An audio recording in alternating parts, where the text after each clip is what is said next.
Welcome to the Banker Lamp. Please enjoy the video. You start by confirming your console supports the new Gen Rust Edition, and you have at least 50 GB free.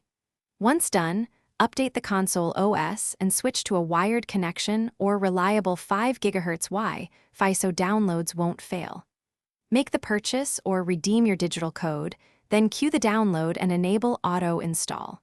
While it downloads, check controller bindings and create or sign into the profile you'll use for cloud saves, so everything links immediately when the install finishes. Once the base game is installed, prioritize Day 1 patches and any DLC to avoid version mismatches. You should migrate existing saves by linking cloud saves or performing a manual external transfer. Make sure save versions match the new gen build. Next, choose performance versus quality mode depending on your display and frame rate preference, and enable or disable crossplay if you want cross-platform sessions. Finally, sync controller layouts and keybinds so your inputs feel consistent from the first load. You'll now perform the first launch. Verify the game build number and confirm your cloud save loaded correctly.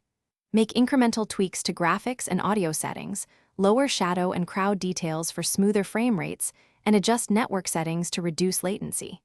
Make a manual cloud backup after the first session.